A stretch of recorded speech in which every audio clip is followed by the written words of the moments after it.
एक ऐसा सवाल जिसका जवाब आज भी मॉडर्न वैज्ञानिक ढूंढ रहे हैं। क्या रावण के पास हवाई जहाज था, यानी कि विमान, और क्या उसके पास खुद के एयरपोर्ट थे? आज की इस खास वीडियो में हम आपको बताएंगे। आप देख रहे हैं द भक्ति। अगर अभी तक आपने हमारे चैनल को सब्सक्राइब नहीं किया तो सब्सक्राइब अवश्य करें और बेल आइकन जरूर दबाएं, ताकि ऐसी ही खास लेटेस्ट अपडेटेड वीडियोस आपको जानने और सुनने को मिलती रहे। रामायण में रावण का जिक्र न हो, ये तो अनहोनी सी बात होगी। सीता हरण का वो वाला आपको तो भाग याद ही होगा, जब रावण ब्राह्मण का रूप धारण कर सीता को जबरदस्ती अपने साथ ले जाता है और वो उस समय अपने विमान का इस्तेमाल करता है। तो क्या उस समय विमान होते थे? हाल ही में दक्षिण भारत में रावण को महिमा मंडित करने का प्रचलन बढ़ा है। इन लोगों के अनुसार रावण के पास खुद के हवाई जहाज और हवाई अड्डे थे। चलिए जानते हैं क्या कहते हैं इस पर रिसर्चर्स। श्रीलंका रामायण ट्रेल नामक स्पिरिचुअल टूरिज्म और श्रीलंका का इंटरनेशनल रामायण रिसर्च सेंटर और वहां के पर्यटन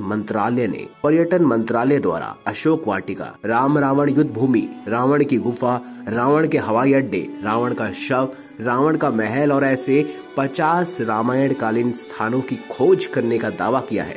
बकायदा इसके सबूत भी पेश किए हैं। वर्ष 2004 में पंजाब के बागा इलाके के रहने वाले अशोक कैथिया श्रीलंका में अशोक वाटिका की खोज की सुर्खियों में आते हैं। श्रीलंका सरकार ने 2007 में रिसर्च कमेटी का गठन किया। कमेटी में श्रीलंका के पर्यटन मंत्रालय के डायरेक्टर जनरल क्लाइव सिलम्स ने, ऑस्ट्रेलिया के डेरिक बाक्सी ने, श्रीलंका के पीवाई सूर्यदर्शम ने और जर्मनी के उर्सा मुलर और इंग्लैंड की हिमी जायस शामिल थी। अब तक कमेटी ने श्रीलंका में रावण के महल, विभीषण महल, श्री गुरु नानक के लंका प्रवास पर रिसर्च की है। दावे के अनुसार रावण के 4 हवाई अड्डे उन्होंने ढूंढ लिए हैं। वेरांगटोक, जो महियांगना से 40 किलोमीटर दूर है, वहां पर एक हवाई अड्डा मिला है। यहीं पर रावण ने सीता का हरण कर पुष्पक विमान को उतारा था। और महियांगन मध्य श्रीलंका स्थित नुवारा एलिया का एक पर्वतीय क्षेत्र है। इसके बाद सीता माता को जहां ले जाया गया था उस स्थान का नाम है गुरुल पोटा। इसे अब सीतो कोटावा नाम से जाना जाता है। यह स्थान भी महिमायांगना के पास है। दोस्तों, श्रीलंका की श्री रामायण रिसर्च कमेटी के अनुसार रावण के पास 4 हवाई अड्डे थे। उनके 4 हवाई अड्डे में से एक है उसानगोड़ा, दूसरा गुरुलोपाथा, तीसरा तोतु पोलाकंदा और वारियापोला। इन 4 में से एक उसानगोड़ा हवाई अड्डा नष्ट हो गया था। रिसर्च कमेटी के अनुसार कई साल की खोज में ये हवाई अड्डे अब जाकर मिले हैं। कमेटी की रिसर्च के मुताबिक रामायण काल में जितने भी ये लंका से जुड़े हुए एयरपोर्ट थे, ये सचमुच थे। कहते हैं हनुमान जी ने ही ये सारे लंका के एयरपोर्ट नष्ट किए थे। कहते हैं सीता की तलाश में जब हनुमान जी लंका पहुंचे तो लंका दहन में रावण का उसानगोड़ा हवाई अड्डा उन्होंने नष्ट कर दिया था। अब ये जानना भी बेहद जरूरी है कि रावण ने कैसे प्राप्त किए थे विमान।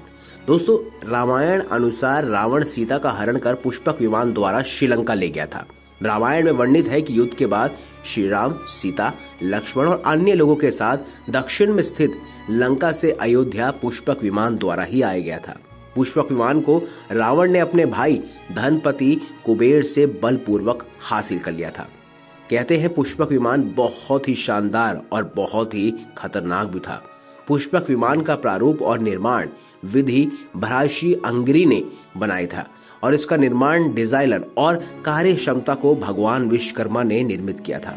इस अद्भुत रचना के कारण ही वे शिल्पी कहलाए थे। पुष्पक विमान की विशेषता ये थी कि वह छोटे से बड़ा या बड़े से छोटा कभी भी हो सकता था और पुष्पक विमान में इच्छानुसार गति होती थी और बहुत से लोगों को यात्रा करवाने में वो सक्षम भी था।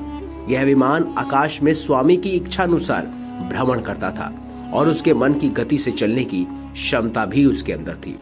कहते हैं रावण के पास पुष्पक विमान के अलावा और भी वाहन थे।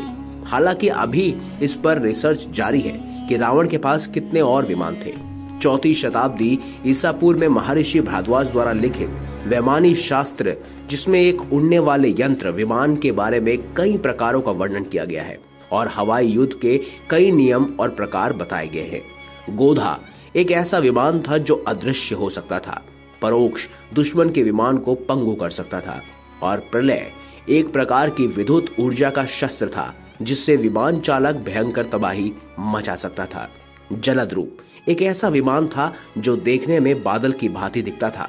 दोस्तों, यह सभी बाहरी रिसर्च द्वारा बताया जा रहा है। तो दोस्तों, अगर आपको हमारी ये खास जानकारी, ये वीडियो अच्छी लगी हो तो इस वीडियो को लाइक करें, हमारे चैनल को सब्सक्राइब करें और ज्यादा से ज्यादा शेयर अवश्य कीजिएगा। मिलेंगे अगली बार एक नई खास वीडियो के साथ, तब तक के लिए बहुत बहुत धन्यवाद।